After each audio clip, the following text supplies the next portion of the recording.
Kali di Kompas Siang, saudara, orang tua anak balita yang dicekoki obat keras oleh babysitter mengaku sang anak kini mengalami obesitas dan tidak bisa memproduksi hormon kortisol sehingga lemas dan tidak bisa beraktivitas secara normal. Setelah kasus ini terungkap, orang tua korban kini menghentikan pemberian obat keras jenis dexamethasone dan pronisi. Sementara dampak dari penghentian obat yang mengandung steroid ini membuat korban tidak mau makan dan sering rewel. Orang tua korban mengaku kini sang anak tengah dalam proses penghentian obat secara bertahap dengan dosis yang dikurangi hingga bisa berhenti total.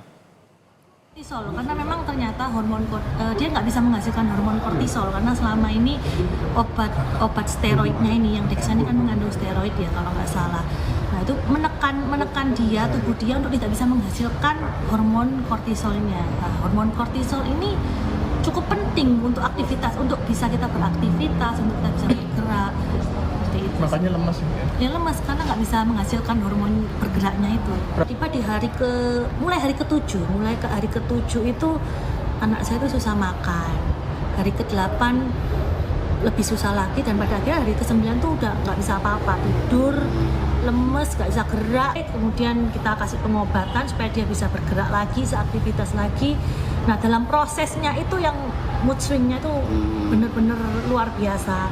Setiap malam nangis, kadang setiap siang juga nggak bisa dikendalikan gitu. Karena kalau tiba-tiba udah nangis.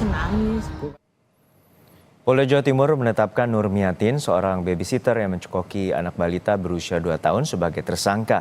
Polisi kini mendalami pengakuan tersangka soal informasi pemberian obat keras dari rekan sesama babysitter. Polda Jawa Timur menetapkan Nurmiatin, seorang babysitter yang mencekoki balita berusia 2 tahun sebagai tersangka. Tak hanya itu, polisi juga menahan tersangka yang tega memberikan obat keras kepada anak balita dengan alasan penggemukan. Dari hasil pemeriksaan, tersangka mengaku sudah lazim memberikan obat keras kepada anak. Bahkan ia mengaku mendapatkan informasi pemberian obat keras dari rekan sesama babysitter. Beliau mengatakan hal ini lazim dilakukan oleh babysitter lainnya. Karena pengetahuan ini didapatkan oleh tersangka dari rekan sesama babysitter. Ini masih kami dalami percakapan antara tersangka dengan teman-temannya. Apakah melakukan hal yang sama, ini juga masih kami dalami. Berapa lama kamu? Tahun berapa? Sebelumnya viral sebuah video interogasi tentang pemberian obat keras kepada anak balita yang dilakukan babysitter. Polisi kini masih mendalami apakah ada penambahan tersangka lain karena ada indikasi keterlibatan teman pelaku untuk mendapatkan obat yang dijual bebas di pasaran. Orang tua balita yang menjadi korban pemberian obat keras menyebut pemberian obat keras itu sudah berlangsung selama 1 tahun. Pelaku awalnya tak mengakui perbuatannya, namun akhirnya mengaku obat diberikan dengan alasan untuk menambah nafsu makan. Dia nggak ngaku, awalnya dia nggak ngaku, tapi pada akhirnya dia ngaku kalau memang itu diberikan ke anak saya selama 1 tahun dan memang pembeliannya semenjak September 2023. Dari pengakuan dia, obat itu dibeli di mana? Lewat marketplace, ya. Itu sudah berapa kali untuk melakukannya? Kalau saya cek sekitar 8 kali ada pembelian. Mulai September 2003 sampai Agustus 2024. Berapa lama kamu? Babysitter Nurmiatin kini menjadi tersangka mencekoki obat keras jenis dexamethasone dan pronisi kepada anak yang diasuhnya agar sang anak nafsu makan dan gemuk. Akibatnya, korban sering muntah dan mengalami pembengkakan pada bagian tubuh dan wajah. Hingga kini polisi telah memeriksa 12 orang saksi dalam kasus ini. Tim Liputan, Kompas TV. Jurnalis Kompas TV Via Irmar sudah memiliki informasi terkait dengan kasus anak balita yang dicekoki obat keras oleh babysitternya di Surabaya, Jawa Timur. Via, untuk saat ini orang tua korban menyatakan bahwa sang anak kini mengalami kondisi lemas akibat kebanyakan menggunakan atau diberikan obat keras oleh babysitternya. Seperti apa hasil pemeriksaan dari pihak kepolisian?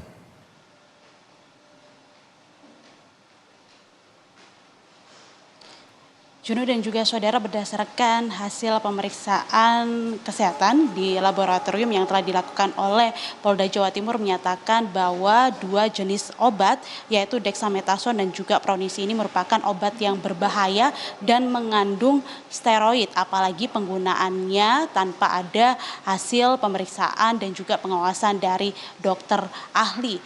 Karena apa? Karena ini merupakan obat yang berbahaya dan bisa memicu efek samping yang cukup panjang, apalagi penggunaannya dilakukan oleh seorang bayi yang masih berusia 2 tahun.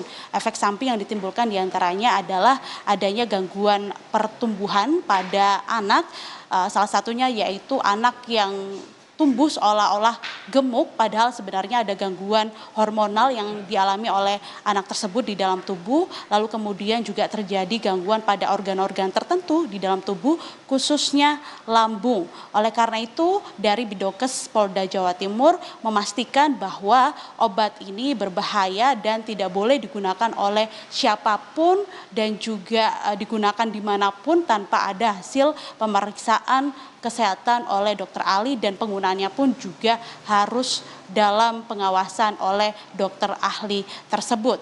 Sementara itu juga pemeriksaan dilakukan oleh polisi, baik itu melalui fisik maupun juga foto yang ditunjukkan, dan memang bahwa dari hasil pemeriksaan tersebut ada kondisi yang memang tidak layak atau memang kondisi yang tidak seperti pada anak-anak umumnya, terutama pada bagian wajah.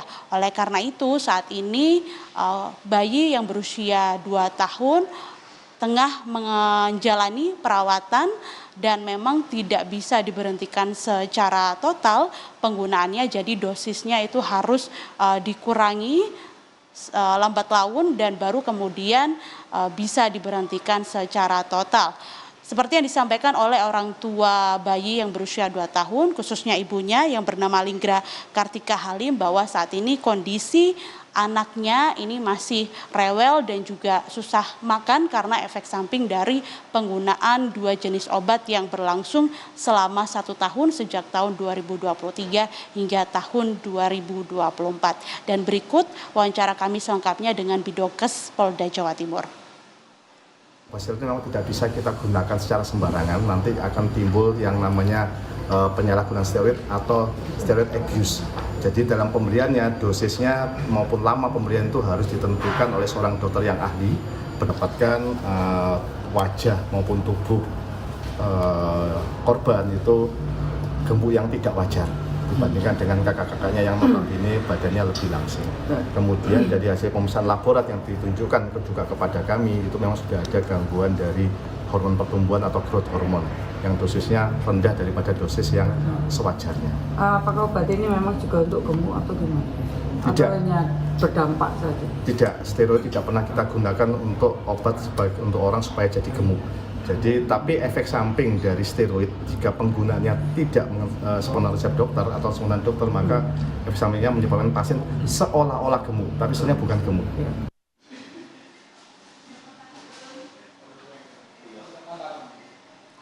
Jadi sekali lagi ditegaskan bahwa 2 jenis obat yang mengandung steroid ini bukanlah obat penggemuk badan, obat untuk penambah nafsu makan. Jadi sangat berbahaya kalau misalnya penggunaannya tanpa ada aturan dari dokter. Dan biasanya obat-obatan yang mengandung steroid ini digunakan untuk obat anti alergi, obat autoimun, dan juga obat-obat lainnya yang berkaitan dengan daya tahan tubuh. Dan tentu saja dengan catatan penggunaannya harus dalam pengawasan dokter, mulai dari dosis yang diberikan serta jangka waktu penggunaan dari obat yang mengandung steroid ini. Juno. Evi, untuk saat ini tersangka babysitter sempat mengaku bahwa untuk memberikan obat keras ini dari informasinya berasal dari sesama rekan babysitter. Lalu seperti apa penelusuran dari pihak kepolisian terkait dengan informasi ini?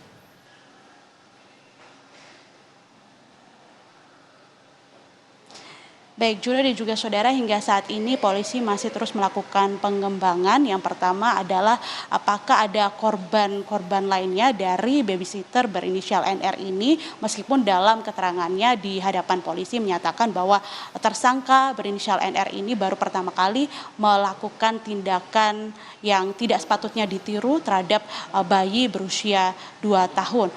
Tentu saja ini masih terus dilakukan pengembangan, termasuk juga yang kedua adalah polisi akan melakukan pengembangan terhadap jual beli dari obat yang dinyatakan berbahaya ini, obat keras ini, karena dari keterangan tersangka bahwa tersangka NR ini mendapatkan obat 2 jenis obat yang berbahaya ini dari situs belanja online.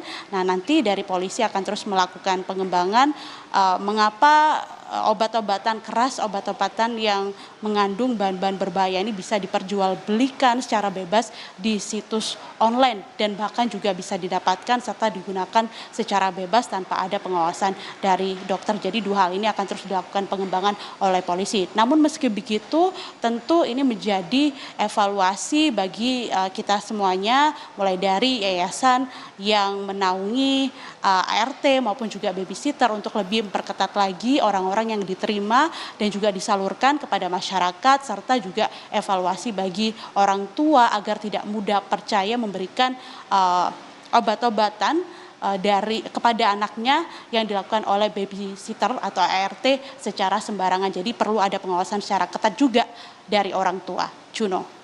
Baik, terima kasih atas laporan Anda, jurnalis Kompas TV via Irmar dari Surabaya, Jawa Timur. Dan saudara, hari menjunjung tinggi prinsip jurnalisme dalam setiap tayangan terbaiknya. Menghadirkan berita bernilai sebagai referensi. Gelar bicara yang tajam. Tidak, ini kan kebohongan dong. Mengupas fakta demi fakta dan mendorong pencarian solusi. Serta investigasi yang mengungkap kebenaran. Rosi, Satu Meja, The Forum, Sapa Indonesia Malam. Nilu, ikuti semuanya bersama Kompas TV.